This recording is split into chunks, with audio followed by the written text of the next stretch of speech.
옛날 어느 마을에 착실한 농부가 살고 있었습니다. 농부는 아들 셋을 두었는데 이상하게도 아버지를 닮지 않아서 부지런하지 못했습니다. 그들은 무척이나 게을렀습니다. 매일 빈둥빈둥 놀면서 세월을 보냈습니다. 아버지는 아들들의 장래를 염려하였습니다. 아버지는 어느덧 나이가 많아 세상을 떠나게 되었습니다. 그래서 농부는 아들 셋을 머리맡에 불러 앉혀놓고 마지막 말을 남겼습니다. 얘들아, 나는 이제 세상을 떠나게 되었다. 내가 세상을 떠나고 나면 너희들의 일이 아득하구나. 내 그럴 줄 알고 너희들을 위하여 보물단지를 우리 대밭에 감추어 두었느니라. 내가 죽은 다음에 너희들이 저 대나무를 다 뽑고 땅을 깊이 파서 일구어 보아라. 보물을 찾거든 의좋게 나누어서 잘 살아라 라는 말을 맺고는 아버지는 숨을 거두었습니다. 아버지의 장례를 치른 다음 날 세 아들은요 처음으로 삽과 갱이를 들고 일을 했습니다. 그리고 아버지의 요원대로 대밭을 일구기 시작했습니다. 매일 대나무를 뽑고 땅을 팠습니다. 일을 하고 나니 밥맛이 있고 몸이 건강해졌습니다. 대밭을 다 일궜는데요. 그런데 아버지가 말한 보물단지는 나오지 않았습니다. 그들은 실망하였습니다. 그러나 그 일구어진 밭이 생겼으므로 씨를 뿌렸습니다. 가을이 되어서 알곡을 거두어 들었습니다. 아들들은요 그제서야 비로소 아버지가 말한 보물이 무엇인지 알게 되었습니다. 아버지의 말씀대로 순종하고 나서야 비로소 깨닫게 되었습니다. 사랑하는 성도 여러분, 지금 주일 예배를 드리고 있는 저와 여러분들은 예수 그리스도를 믿는 하나님의 자녀입니다. 그렇다면 하나님의 자녀인 저와 여러분은 예수를 믿고 난 후에 지금 현재 하나님의 말씀을 정말 귀 기울여 듣고 그 말씀을 깨닫고 그 말씀대로 순종하면서 살아가고 계십니까? 오늘 이 시간요, 이 말씀을 통해서 우리 자신의 모습을 한번 돌아보시고 다시 한번 더 마음을 새롭게 하시는 그런 기회로 삼으시기를 주님의 이름으로 축복합니다. 신명기서는 이스라엘 백성들을 향하신 모세의 고별 설교입니다. 그러니 이 이스라엘 백성들을 누구보다도 잘 아는 모세이기에 지금 어떤 심정으로 마지막 설교를 하고 있는지 충분히 짐작이 될 것입니다. 어쩌면 설교 시작하면서 예화로 들었던 세 아들에게 유언을 하는 아버지의 심정과 같지 않나 싶습니다. 그래서 여러분들이 이 신명기를 읽을 때 모세가 그리고 이 이스라엘 백성들을 누구보다도 잘 아는 모세가 아버지의 심정으로 이 이스라엘 백성들에게 말씀하는구나. 그것을 염두에 두고 말씀을 읽는다면 그 말씀 한 절 한 절이 더 와 닿을 줄 믿습니다. 이처럼 신명기는요 출애굽한 이스라엘 백성들이 40년간의 광야 생활을 마치고 가나안에 들어가기 직전에 정말 중요합니다. 가나안에 들어가기 직전에 모압 평야에서 어느덧 120세가 된 모세가 이스라엘 백성들에게 마지막으로 하는 고별 설교입니다. 1절 보시면 이는 모세가 요압 저편 숲 맞은편의 아라바 광야, 좀 이따가 지도가 나올 텐데요. 그 아라바 광야 곧 바란과 도벨과 라반과 하세롯과 디사합 사이에서 전부 다 광야입니다. 그런데 그 가운데서 평지가 있는 거예요. 그 모압 평지에서 이스라엘 무리에게 선포한 말씀이라고 분명하게 말씀합니다. 이 신명기서를 읽다 보면 여러 가지 지명들이 많이 나오고요. 그 지명들은 우리 교회가 이 봉강동 지역에 자리 잡고 있잖아요. 그리고 이 봉강동 주변에 광무동이 있고 밑에 서교동이 있고 옆에 봉산동이 있고 또 그대로는 잘 기억이 안 납니다. 하여튼 주변에 이런 지명들이라고 생각하시면 됩니다. 그런데 특별히 거기에 보면 용어들이 우리들이 좀 알고 넘어가야 될 그럴 때에 우리가 말씀을 읽을 때에 들을 때에 좀 이해하기 쉬운 그런 용어들이 나오는데요. 제가 몇 가지만 좀 이렇게 정리할 필요가 있어서 알려드립니다. 특별히 1절에 나오면 요단 저편이라는 말이 성경에 많이 나옵니다. 요단 저편은 바로 가나안 땅을 기준으로 하여서 요단강 동편이라는 뜻입니다. 그래서 그것을 우리가 기억했으면 좋겠고, 왜 이것이 중요하냐면 이제 오늘 설교를 들으면 아시겠지만 이제 불과 며칠 만에 갈 수 있는 길을 이 이제 요단 동편으로 돌아서 이제 들어오게 되는 것이기 때문에 그렇습니다. 그리고 이전에 나오는 이 호렙산은 이 시내산의 다른 이름이고요. 또한 하나님으로부터 율법을 받았다라고 해서 모세의 산으로 부르기도 합니다. 그래서 호렙산, 시내산, 모세의 산 그렇게 통한다고 보시면 됩니다. 그래서 우리나라의 백두산을 우리는 백두산이라고 부르잖아요. 그러나 그 중국 쪽에서는 무슨 산이라고 부릅니까? 장백산이라고 부르는 것과 똑같다라고 보시면 됩니다. 그리고 중요한 지명 하나 나오는데 가데스 바네아입니다. 이 가데스 바네아는 정말 중요한데요. 이 전부 다 광야잖아요. 광야는 여러분들 이렇게 이상적으로 들으시면 안 돼요. 광야는 사막이에요. 사막에는 아무것도 없습니다. 그런데 이 가데스 바네아는 신광야의 한쪽 기둥에 있는데 바로 오아시스 지역이에요. 마실 물이 있고 쉴 곳이라는 것이죠. 바로 모세가 1차로 정탐꾼을 보낸 장소이고요. 그리고 반석을 쳐서 물을 낸 곳입니다. 이 이스라엘 백성들에게는 이 가데스 바네아가 얼마나 중요한지 모릅니다. 그리고 오늘 이 모세의 설교의 대상은 바로 1절에서 말씀하고 있는 것처럼 이스라엘 무리라고 그렇게 말씀하고 있습니다. 즉 모든 이스라엘 백성인데 바로 출애굽 2세대들입니다. 출애굽 2세대는요. 바로 이스라엘 백성들을 우리가 민수기 1장에 보면 계수하는 것이 나오는데 바로 계수할 때에 20세 이하의 남자와 그리고 광야 40년 동안 광야에서 태어난 남자들을 의미합니다. 왜냐하면 출애굽 1세대 즉 계수할 때에 20세 이상의 남자는 광야에서 모두 다 죽었기 때문입니다. 그 이유는 바로 하나님에 대한 불신 그리고 하나님의 말씀에 대한 불순종 때문입니다. 그것은 우리가 좀 이따 살펴보겠지만 바로 가데스 바네아와 직접적인 연관이 있습니다. 다른 것은 다 차치하고 쓰러들어요. 이 신명기의 말씀이 중요한 이유가 바로 여기에 있는데요. 지난 40년간 광야에서 그 신실하신 하나님께서 이스라엘 백성들과 함께 하셔서 이스라엘 백성들을 앞서서 인도하시는 것을 생생하게 목도한 모세입니다. 어떻게 할 수 있냐고요? 이 이스라엘 백성들은 애굽 땅에서 우상을 숭배하던 그런 백성들입니다. 근데 그 우상들은 아무런 능력이 없잖아요. 아무런 힘이 없습니다. 그러나 그들이 광야에서 경험한 하나님은 모세를 통해서 어떻게 했습니까? 낮에는 구름 기둥으로, 밤에는 불 기둥으로 바로 하나님께서 그들을 낮에 더워서 죽지 않도록, 밤에는 얼어서 죽지 않도록 그들을 지켜 보호해 주신 분이에요. 그렇게 하나님께서는 그들과 함께 하시는 하나님. 모세는 하나님의 음성을 듣고 이스라엘 백성을 인도하였기 때문에 생생하게 목도하였거든요. 그런데 어느덧 이제는 80세의 부름을 받아서 40년 동안 인도한 그러니 120세가 된 거예요. 그래서 아까 출애굽 2세대가 오늘 설교의 대상이라고 했는데 근데 요즘으로 치면 하나님에 대해서 잘 모르거나 관심이 없는 MZ세대.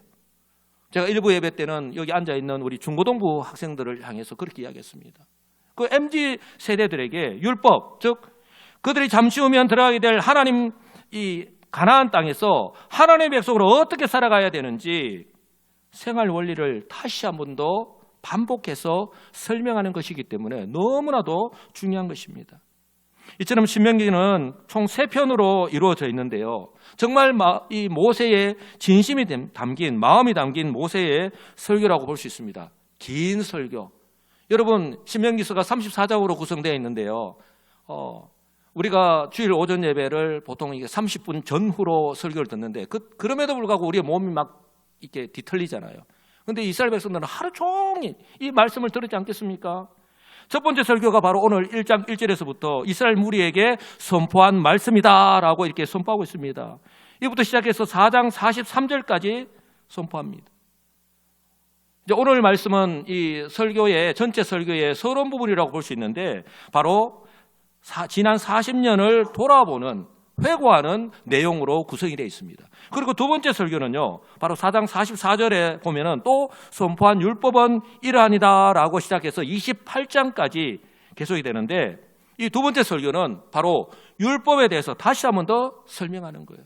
그들이 율법을 듣지 못했거든요. 하나님의 말씀을 알지를 못합니다. 그러니 가나안 땅에 들어가기 전에 그들의 생사복을 이렇게 좌우할 수 있는 이 하나님의 말씀이 너무나도 중요한 거예요. 그래서 이 두 번째 설교 이 말씀을 따라서 이 신명기를 한번 따라서 할까요? 제2의 율법. 예, 이 신명기를 제2의 율법책이라 부르는 이유가 바로 두 번째 설교의 내용 때문이기도 합니다. 그리고 마지막 세 번째 설교는 29장 1절부터 또 보면 언약의 말씀은 이러하니라 라고 시작을 하는데 마지막 34장까지 있는데 우리도 왜 편지를 이렇게 썼으나 또 어떤 말씀을 우리 부모님이 하고 난 뒤에 마지막으로 내가 한번 추가해서 아니면 첨언해서 내가 이 말을 하고 싶다라고 하는 것처럼 모세가 이스라엘 백성들에게 추가로 당부하는 말씀이 마지막 세 번째 설교입니다. 사랑하는 성도 여러분, 이처럼 신명기가 모세가 마지막으로 이스라엘 백성들에게 이렇게 당부하는 이게 말씀 또 설교하는 시간이기 때문에 이 모세가 얼마나 간절한 마음으로 말씀을 전하고 있는지는 이 말씀 한 구절 한 구절을 통해서 우리가 충분히 알 수 있습니다. 아울러 이 가나안이라고 하는 새로운 문화와 환경 속에서 이제 그들이 잠시 후면 가나안 땅에 들어가서 생활하게 될 텐데 그들은 그들과 구별된 하나님 백성으로 살아가야 하거든요. 그래서 이 그들과 구별된 하나님의 백성들로 살아가야 하는 이 이스라엘 백성들, 이 출애굽 2세대들에게는 바로 그들의 앞으로의 생사화복을 좌우할 수 있는 정말 중요한 말씀이기 때문에 오늘 얼마나 중요한지 모릅니다. 이러한 중요한 이유 때문에요. 성경은 먼저 모세가 언제 이 말씀을 하였는가에 바로 그때의 포커스를 맞추고 있는 거예요. 그때가 언제입니까? 바로 애굽에서 나온 지 만 40년이 되는 해 11월 1일입니다. 2절에 이렇게 말씀합니다. 호렙산에서 세일산을 지나 가데스 바네아까지 10하루길이었더라. 여러분, 이 시내산에서 출발을 해서 가데스 바네아까지, 가데스 바네아에서 가나안 땅에 들어가기는 불과 2, 3일이면 들어가거든요. 근데 10하루길인데 근데 지도를 한번 보시면 알겠지만 이 호렙산, 즉 시내산에서 출발해서 저 바란 광야, 다 광야는 사막이다 했습니다. 그러니 저 땅 색깔이잖아요. 이 바란 광야를 통과해서 또 그 위쪽에 또 신광야에 있는 신광야 한쪽 귀퉁이에 이 가데스 바네아가 있습니다. 이 가데스 바네아까지 오는 시간이 10하루길이라고 합니다. 그런데 실제로 이스라엘 백성들이 시내산을 출발해서 이 가데스 바네아까지 도착한 시간이 38년 7개월이 걸린 거예요. 바로 이스라엘 백성들이 이 호렙산에서 출발한 때는 출애굽 2년 2월 1일입니다. 민수기 1장을 보시면 이스라엘 자손이 애굽 땅에서 나온 후 둘째 해 둘째 달 첫째 날에 여호와께서 시내 광야 회막에서 모세에게 말씀하여 이르시되 바로 회막을 하나님께서 만들라고 하시고 난 뒤에 우리로 치면 헌당을 하고 난 뒤에 이제는 출발한 거예요. 그리고 그들이 이곳에 도착한 때는 출애굽 40년 11월 1일입니다. 3절에 보시면 제40년 11월 그달 초 1일에 모세가 이스라엘 자손에게 여호와께서 그들을 위하여 자기에게 주신 명령을 다 고하였다라고 말씀합니다. 바로 출애굽한 지 40년째임을 나타내고 있는 것입니다. 바로 이것을 모세가 강조하는 이유는요. 시내산에서 출발해서 가나안 땅까지 불과 2주면 갈 수 있는 거리를 그들이요 38년 동안 방황하다가 어디에서요? 광야에서. 그들이 방황하다가 오늘에서 가까이 오게 되었다라고 하는 것을 의미합니다. 그 이유가 어디에 있습니까? 바로 가데스 바네아에서 12정탐꾼의 보고를 듣고 올라가기를 절개하지 아니하고 또한 하나님의 명령을 거역하고 원망하였기 때문이다라고 지금 모세는요 지적을 하고 있는 거예요. 이 말씀 이후에 있는 신명기 1장 26절에 보면은 이렇게 말씀합니다. 그러나 너희가 올라가기를 원하지 아니하고 내 마음에 그렇게 하고 싶지 않은 거예요. 우리는 민수기의 말씀을 통해서 그들이 왜 올라가기를 거부하였는지 너무나도 잘 알고 있습니다. 그들이 원하지 아니하고 너희 하나님 여호와의 명령을 거역하였기 때문이라고 말씀합니다. 이것은 바로 여호와께서 말씀하신 대로 한 세대 사람들, 즉 출애굽 1세대 사람들이 다 죽어가기까지 기다리신 것이죠. 성도 여러분, 그만큼 약속의 땅으로 들어가는 것이 바로 지체가 된 것입니다. 이스라엘 모세는요, 하나님께서 심판의 세월을 다 거치고 나서야 가나안 땅에 들어가는 이 새로운 세대들에게 바로 하나님의 말씀을 선포하는 것입니다. 그러니 오늘 이 출애굽 2세대들에게 이 말씀을 선포하는 모세의 마음이 더 간절하지 않았겠습니까? 너희는 너희 아버지 세대, 너희 부모 세대의 일을 다시는 되풀이하지 않기를 바라는 간절한 마음으로 말입니다. 너희 부모 세대의 그 불순종으로 충분하다는 거예요. 한번 지도를 보시기 바랍니다. 그리고 그때가 중요한데요. 그때는 이스라엘 백성들에게 정말 중요한 사건이 있고 난 뒤입니다. 때가 언제입니까? 모세가 헤스본에 거하는 바로 모압 동편입니다. 바로 헤스본에 거하는 아모리 왕 시온을 쳐 죽이고 에드레이에서 아스다로스에 거하는 바산 왕 옥을 쳐 죽인 후라. 바로 요한 동편에서 가장 강력한 힘을 자랑하는 이 두 왕을 전멸시킨 후라고 하는 거예요. 무슨 말씀입니까? 가나안 땅에 들어갈 준비를 다 마친 후라는 거예요. 이제 들어가기만 하면 되는 거예요. 이것은 민수기 21장에 아주 자세하게 기록이 되어 있습니다. 헤스본은 바로 이 아모리 왕국의 수도입니다. 근데 요단 동편에서 불과 29km. 여러분 29km 길다면 길지만 우리 자가용으로 가면 불과 20분, 25분이면 갈 수 있는 거리입니다. 우리 교회에서 딱 출발을 하면 바로 율촌까지 제가 딱 거리를 재보니까 29km예요. 그리고 광양시청까지의 거리가 29km입니다. 정말 가까운 거리입니다. 왜 이 말씀이 중요하냐면 모세는요, 요단 동편에서 가장 영향력이 있는 두 왕과의 그 전쟁에서 승리를 거뒀습니다. 우리는 이 소식을 너무나도 잘 알고 있습니다. 바로 가나안 땅에 들어갈 준비를 다 마쳤다. 그러므로 이 두 왕이요 죽었다는 이 소식이 금방 이 여리고를 통해서 가나안 땅에 전달되었기 때문입니다. 이걸 어떻게 알 수 있냐고요? 우리가 여호수아서를 보면 이제 가나안 땅에 들어가 정탐꾼을 보내게 되는데 그때 여리고 기생 라합의 입술을 통해서 우리는 그 신앙 고백을 통해서 우리는 잘 알고 있잖아요. 그가 뭐라고 고백합니까? 우리가 너희를 심히 두려워하고 이 땅 주민들이 다 너희 앞에서 간담이 녹는다는 거예요. 이 심장이 녹아내린다는 거예요. 그 정도로 그들이 놀랬다는 거예요. 너희가 요단 저쪽에 있는 아모리 사람의 두 왕 시온과 옥에게 행한 일, 곧 그들을 전멸시킨 일을 우리가 들었습니다. 우리가 듣자 곧 마음이 녹았고 너희로 말미암아 정신을 잃었다라고 말씀하고 있는 거예요. 40년 전에 어땠습니까? 가나안 땅에 아낙 자손이 두려워서 못 들어갔는데 지금은요, 역으로 요단강 동편에 있는 이 바산 왕과 아모리 왕을 아주 시범 케이스로 작살내버린 거예요. 그러니 오히려 그들이 역으로 문을 다 걸어 잠그고 이스라엘 백성들이 오는 것을 방비하고 있는 그런 모습들 우리는 여호수아서를 통해서 알 수 있잖아요. 그들이 아예 싸움을 엄두로 몰낼 정도로 기선제압을 확실하게 해버린 것이죠. 무엇을 말씀합니까? 바로 하나님의 때가 된 것이죠. 이스라엘 백성들이 이제 드디어 약속의 땅 가나안에 들어갈 준비가 다 된 것입니다. 이처럼 중요한 순간에 모세는 바로 들어가게 될 이 출애굽 2세대들이 바로 율법, 즉 하나님의 말씀을 잘 모르기 때문에 이 율법을 듣고 이제는 익혀서 가나안 땅에 들어가서 실천해야 되는 하나님의 말씀이기 때문에 다스면 더 이렇게 강조하고 있는 것입니다. 5절을 보십시오. 모세가 요단 저편 모압 땅에서 이 율법을 설명하기를 시작하였더라라고 말씀합니다. 바로 이 율법, 제2의 율법을 설명하기 시작한 곳이 바로 요단 저쪽, 즉 요단강 동편에 있는 모압 땅, 바로 가나안 땅에 들어가기 직전, 바로 가나안 땅에 들어갈 준비가 다 마쳐진 상태, 하나님의 때가 되었음을 성경은 말씀하고 있는 것입니다. 모세는요, 이처럼 신명기서를 읽는 후세대 성도들에게, 그리고 지금 저와 여러분들에게 바로 자신이 설교했던 때와 장소를 자세하게 설명을 한 후에 이스라엘 백성들에게 무엇을 말씀하는 거예요? 하나님의 약속, 즉 시내산에서 약속의 땅 가나안으로 가라는 명령을 받는 그 장면부터 시작해서 신실하신 하나님의 그 인도하심을 하나하나 자세하게 설명하고 있는 것입니다.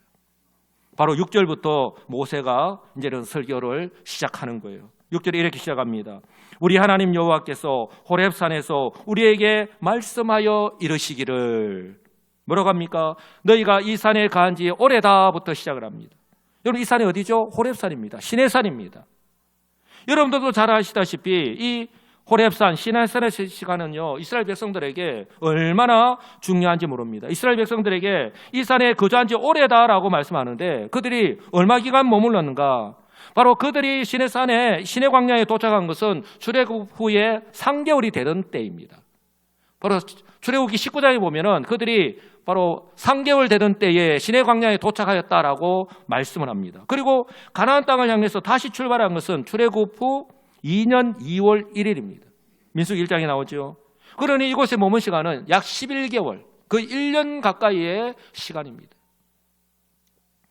이처럼 이 기간이 중요한 이유는요, 바로 하나님께서 이스라엘 백성들을 재정비했기 때문입니다. 왜냐하면 이대로의 모습으로 안 되니까. 바로 이곳에서 하나님의 백성으로, 하나님 나라의 백성으로 탈바꿈 시켰기 때문에 얼마나 중요한지 모릅니다. 그래서 이제는 그들이 출애굽하였는데 애굽에 종살이 하던 그런 사고, 그런 정체성, 그런 모습으로는 가나안 땅에 들어갈 수 없거든요. 그래서 이곳에서 하나님 나라의 백성으로 탈바꿈 시켰는데 그 증거가 무엇입니까? 바로 그들에게 십계명과 율법을 선포한 거예요. 바로 613가지 조문해야 되는 그 율법을 선포한 거예요.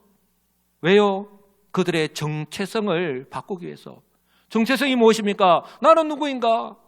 나는 어떤 사람인가? 여러분, 자신의 정체성이요, 바로 자신의 삶을 결정하는 거예요. 내가 누구인가? 나는 예수 그리스도를 믿는 하나님의 백성이다 라고 하는 것은 나는 구원받은 하나님의 백성이다. 비록 어렵고 힘든 가운데 살아가지만 이 세상에서의 삶을 마치고 나면 저 천국이 나를 위해서 준비되어 있다라고 하는 확실한 정체성이 있으면요, 바로 어렵고 힘든 환경이지만 자신의 삶이 어떻게 살아가야 될지 그것을 결정짓는다니까요.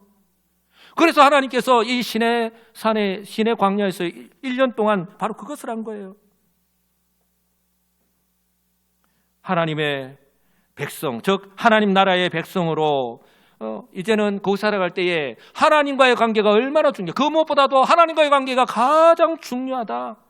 그리고 그 약속의 땅 가나안에 들어가서 가나안 백성들과 함께 살아가야 될 것인데 그들과는 구별되는 하나님의 백성으로 살아가야 하기 때문에 그 생활 원리를 바로 이 십계명과 율법 가운데 다 들어있거든요.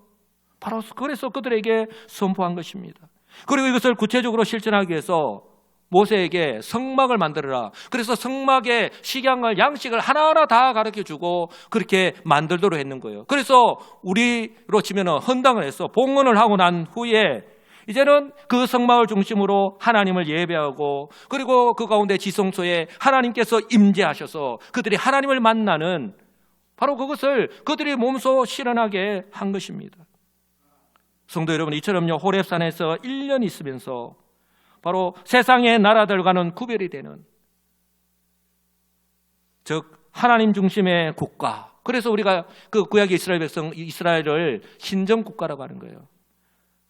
그 나라의 왕이 그냥 통치해가지고 자기 마음대로 하는 세상의 나라들과는 구별되는 하나님 중심의 국가로 재정비한 후에 이제 그것을 떠나서 가나안을 향해서 출발하라고 하신 것입니다.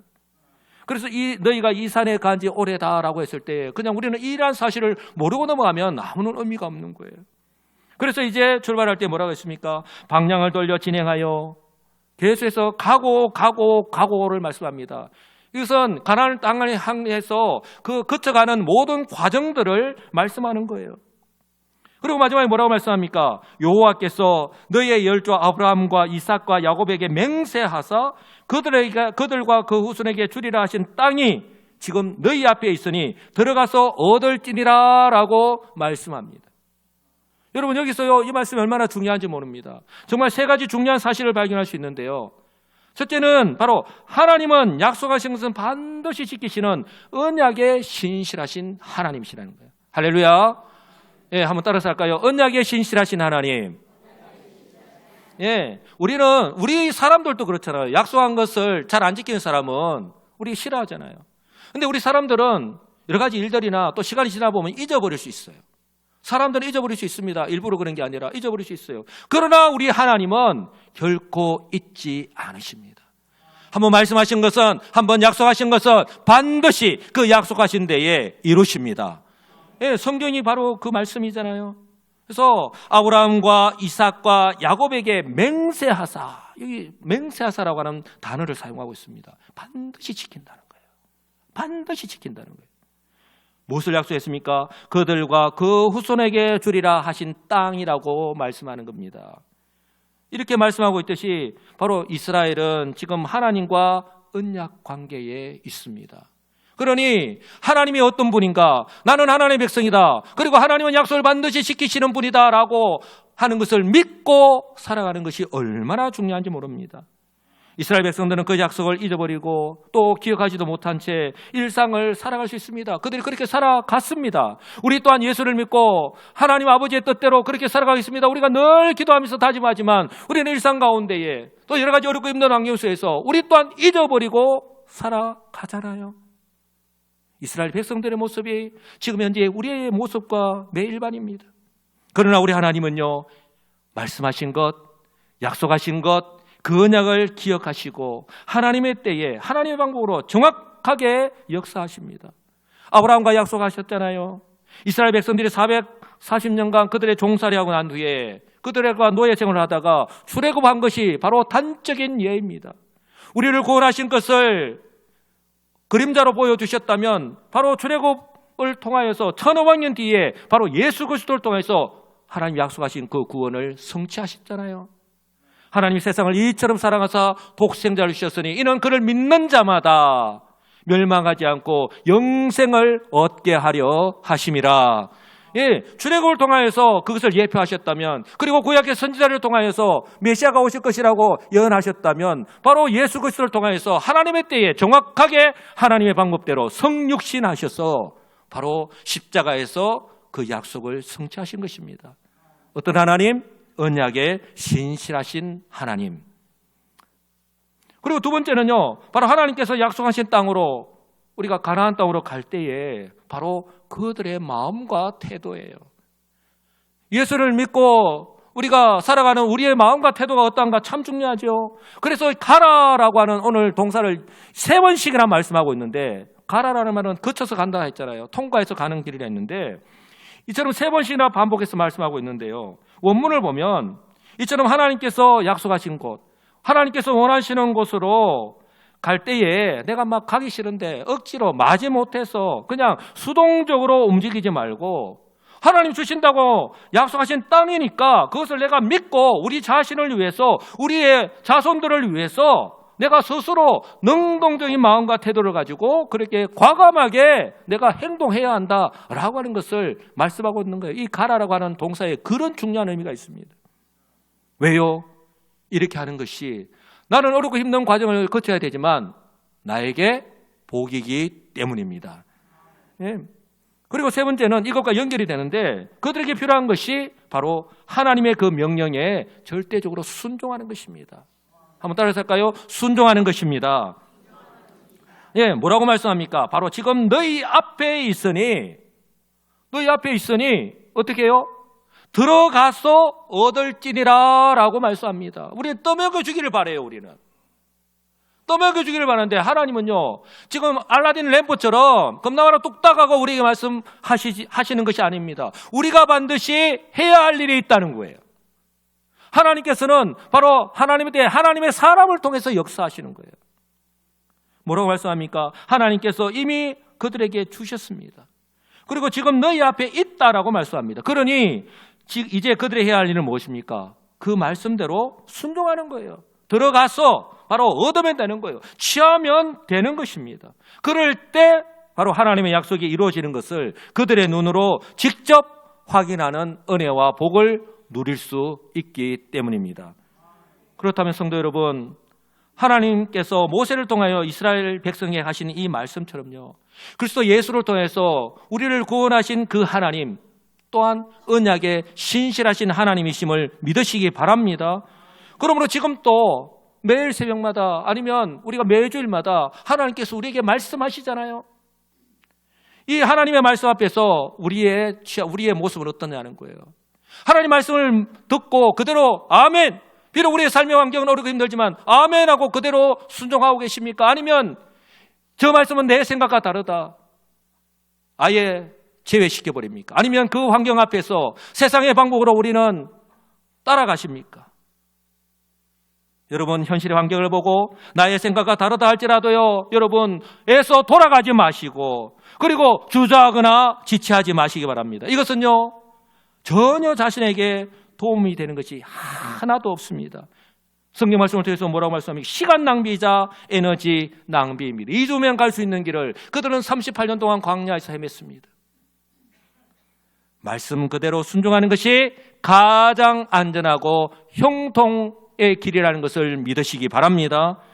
왜냐하면 3500년 전 모세를 통해서 역사하신 하나님은 지금도 동일하게 역사하고 계시기 때문입니다. 어떤 사람요? 바로 그 약속을 믿고 순종하는 교회와 성도들을 통해서 말입니다. 저는 우리 여수시민교회가 이런 교회가 되기를 원합니다. 예. 비록 현실의 환경은 이미 종말의 징조가 나타난 지 오래입니다. 그리고 교회는요, 그 어느 때보다 위기의 때를 맞이하고 있습니다. 이것은 우리가 통계적인 성경학자들 다 이구동성으로 하는 말씀이에요. 이런 위기의 현실 속에서 우리가요, 자신의 지식과 경험을 따라서 나는 내 방법대로 하려한다, 세상의 방법대로 따라가려한다, 그렇게 해결 방안을 찾는 것이 아니라, 한번 따라서 하겠습니다. 오직 하나님 말씀을 따라서, 오직 이 하나님 말씀을 통해서 하나님께서 우리에게 은혜의 방편으로 주셨잖아요. 이 하나님 말씀을 읽고 듣고 묵상하며 바로 기도할 때에 성령께서 역사하시잖아요. 성령께서 깨닫게 해주시잖아요. 바로 성령의 그 은혜로 바로 지금과 같은 때에 우리 교회가, 그리고 우리 성도 한 사람 한 사람이 해야 할 것이 무엇인지 바로 깨닫고 그대로 순종하는 것입니다. 그래서 우리가 매일 새벽에 기도하지요. 주님께서 가르쳐 주신 그 기도의 내용대로. 좀 전에 우리 기도할 때 우리 장로님도 기도하셨지만, 하나님의 뜻이 바로 이 땅 가운데에 바로 우리 교회를 통해서, 우리 성도 한 사람 한 사람을 통해서 이루어지기를, 그러한 삶을 이번 한 주간도 살아가시고 내 남은 인생 그렇게 살아가시기를, 바로 그것을 우리의 믿음의 눈을 뜨고 목도하면서 살아가시는 우리 복 있는 지혜로운 우리 시민교회 성도들이 다 되시기를 우리 주 예수 그리스도의 이름으로 간절히 축복합니다. 아멘.